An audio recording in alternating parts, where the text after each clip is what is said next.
একজন নেককার স্ত্রী সাথে থাকলে স্বামী বিশ্ব জয় করতে পারবে। এই জায়গায় আমি ছেলে মেয়ে সবার জন্য হেদায়েতের কথা বলছি। মেয়েরা আমাকে অনেক অভিযোগ দিয়েছে মেয়ে নিয়ে কোনো কথা বলিনি ওয়াজের মধ্যে। আমি এখন কিছু কথা বলে শেষ করছি ইনশাআল্লাহ। সারা আলাইহিস সালাম যখন যাচ্ছেন, একজন লম্পট রাজা, মনে আছে, লম্পট একজন বাচ্চা তাকে ভোগ করতে চেয়েছিল, তুলে নিয়ে কিডন্যাপ করেছে। এই সময় ইব্রাহিম আলাইহিস সালাম মাজুর ব্যক্তি নামাজে দাঁড়িয়ে গেছেন, আল্লাহর কাছে সাহায্য চাচ্ছেন। এটাই নবীগণের সুন্নাহ, কোনো সমস্যায় পড়লে নামাজে দাঁড়িয়ে যেতেন। আর আমরা এখন সমস্যায় পড়লে হাউমাউ শুরু করি, তাই না? আর এদিকে সারা আলাইহিস সালাম আল্লাহর কাছে দোয়া করছেন, আল্লাহ তুমি যদি জেনে থাকো আমি আমার সতীত্ব আমার স্বামী ছাড়া অন্য কাউকে দেই নাই, তাহলে আজকে এই জালেমের হাত থেকে আমাকে রক্ষা করো। হাত বাড়াতে না বাড়াতেই তার হাত অবশ্যই পড়ে গেছে। সুবহানাল্লাহ। তিনবার চেষ্টা করেছে, তিনবার বেহুশ হয়ে পড়ে গেছে। এই সারা আলাইহিস সালামের মতো সতীত্ব রক্ষাকারী জেনারেশন কি এখন আছে? এখন তো নিজে নিজের সতীত্ব বিলিয়ে দিতে পারলে বাঁচে। এমনকি কেউ যদি নাও নেয় সতীত্ব, দেখা যায় যে নগ্ন ছবি তুলে ইমো, ফেসবুক, হোয়াটসঅ্যাপে আপলোড দিয়ে শেষ করে ফেলছে। তাই করছে না? ভিডিও কলে প্রেম হচ্ছে, আপনার এই যে গার্লফ্রেন্ড বয়ফ্রেন্ডের সাথে কফি খাচ্ছে, বিছানায় যাচ্ছে, ডেটিং করছে। বিয়ের আগে সব শেষ, বিয়ের পরে যখন এরা কোনো ঘরে যাবে, ওই ঘরে কি সুখ আসবে, শান্তি আসবে? মা বোনদেরকে বলবো, আর আমাদেরকে খেয়াল রাখতে হবে, আমরা যেন আমাদের ঘরে সারা আলাইহিস সালামের মতো মেয়ে স্ত্রী তৈরি করতে পারি। আল্লাহ পাক তৌফিক দান করুন। দেখেন সতীত্বের পাওয়ার, আল্লাহ পাক হাত অবশ করে ফেললেন। এবার ওই বাচ্চা হাদিয়া দিচ্ছে হাজারা আলাইহিস সালামকে। ঠিক আছে, হাজারা আলাইহিস সালামকে ইব্রাহিম আলাইহিস সালাম বিয়ে করলেন। কি জন্য করলেন? সন্তানের জন্য। বাই দ্য ওয়ে, এখন আবার একাধিক বিয়ে যদি কেউ করে ফেলে, তাকে সমাজে এবার বাঁকা চোখে দেখা হয়, তার মনে চরিত্র সমস্যা আছে। কিন্তু বিয়ে না করে বিয়ের আগে 10টা প্রেম করলে কোনো সমস্যা নাই, বিয়ের আগে 1000টা জেনা করলে কোনো সমস্যা নাই, পতিতালয় গেলে সমস্যা নাই, ফ্রি মিক্সিং গেলে সমস্যা নাই, গার্লফ্রেন্ডকে নিয়ে ঘুরতে গেলে ডেটিং করলে কোনো সমস্যা নাই। আবার বিয়ে করে ঘরে স্ত্রী থাকতেও বাইরে পরকীয়া করলে কোনো সমস্যা নাই। এগুলোকে আমরা উন্মুক্ত করছি, কিন্তু কেউ সাহস করে যদি কোনো বিধবার দায়িত্ব নেয়, কোনো তালাকপ্রাপ্তার দায়িত্ব নেয়, কোনো অসহায়ের দায়িত্ব নেয়, তাকে খারাপ চোখে দেখে। এই হলো আমাদের সাইকোলজি এখন। অথচ আল্লাহ পাক এই বিধানটা দিয়েছেন কোরআন এবং সুন্নাহয়। যাই হোক, তার জন্য শর্ত আছে, শর্ত পূরণ না হলে করবেন না, কখনো ফরজ নয়।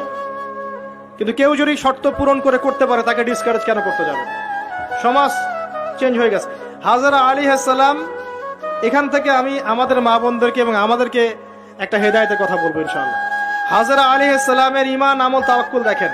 তার গর্ভে আল্লাহ পাক সন্তান দিলেন ইসমাঈল আলাইহিস সালামকে। এবার আল্লাহ পাক বলছেন রেখে আসো। কোথায়? ওই মক্কায়, জনমানব শূন্য জায়গায় রেখে আসলেন।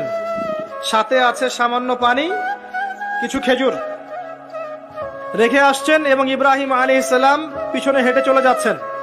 হাজারা আলাইহিস সালাম বলছেন, আইনা তাযহাবু ইয়া ইব্রাহিম, আপনি কোথায় যাচ্ছেন হে ইব্রাহিম? আপনি আমাদেরকে জনমানব শূন্য জায়গায় ফেলে কোথায় চলে যাচ্ছেন? ইব্রাহিম আলাইহিস সালাম কিচ্ছু বলছেন না, বুকের মধ্যে পাথর। স্ত্রী সন্তানকে জনমানব শূন্য জায়গায় রেখে গেলে কি ভালো লাগবে কারো? বুকের মধ্যে পাথর, চুপ করে আছেন।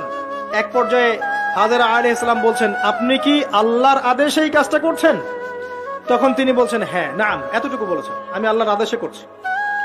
এবার এই দেখেন, হাজারা আলাইহিস সালাম বলছেন যে যদি আল্লাহর আদেশে আপনি করে থাকেন, তাহলে আল্লাহ কোনোদিনও আমাদেরকে ধ্বংস করবেন না ইনশাআল্লাহ। তাওয়াক্কুল। আমি আপনাকে বুঝাই, এখানে কোনো মানুষ নাই, কোনো খাবার নাই, কোনো পানিও নাই, তারপরেও তিনি বলছেন আল্লাহ ধ্বংস করবেন না। আপনি কি বুঝতে পারছেন কি অবস্থা? এবার খাবার পানি শেষ হয়ে গেল, সাই করছেন সাফা টু মারোয়া, মারোয়া টু সাফা, শুধু এক ফোঁটা পানির জন্য। কাকে খাওয়াবেন? বাচ্চাকে। এই দৌড়টা আল্লাহ পাকের কাছে এত পছন্দ হয়েছে, কিয়ামত পর্যন্ত হজের মধ্যে আল্লাহ পাক রেখে দিয়েছেন এটাকে। আপনি সাই করছেন, এটা কার সুন্নাহ? হাজারা আলাইহিস সালামের। হজের ম্যাক্সিমাম কাজগুলি তাদের পরিবার কেন্দ্রিক। জামরায় পাথর নিক্ষেপ করা, এই যে তাওয়াফ করছেন, মাকাম ইব্রাহিমে দাঁড়িয়ে নামাজ পড়ছেন, সব কিন্তু এই বংশের সাথে জড়িত। এই ইসমাঈল আলাইহিস সালাম এই হাজারা আলাইহিস সালামের গর্ভ থেকে এসেছেন।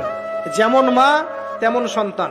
ইসমাঈল আলাইহিস সালামকে তার বাবা মানুষ করেননি, তাকে মানুষ করেছেন তার মা। বাবা কিন্তু অনেক দূরে প্যালেস্টাইনে, মাঝে মাঝে আসেন, মাঝে মাঝে যান। কথা বুঝতে পারছেন? এরকম মায়ের গর্ভ থেকেই এমন সন্তান পাওয়া সম্ভব, যেই সন্তানকে তার বাবা বলছেন যে ইয়া বুনাই ইন্নী আরা ফিল মানামি আন্নী আযবাহুক, হে আমার সন্তান, আমি স্বপ্নে দেখেছি আমি তোমাকে জবাই করছি, ফানজুর মায়াদা তারা, তোমার রায় কি আমাকে বলো। এই বাচ্চা তখন বলছে, বাচ্চার বয়স 10, 12, 15, 16 এতটুকু হবে, সে বলছে ইয়া আবাতি, হে আমার বাবা, ইফআল মা তুমার, আপনাকে যা আদেশ করা হয়েছে তাই করেন, সাতাজিদুনি ইনশাআল্লাহু মিনাস সাবিরিন, ইনশাআল্লাহ আপনি আমাকে ধৈর্যশীল পাবেন।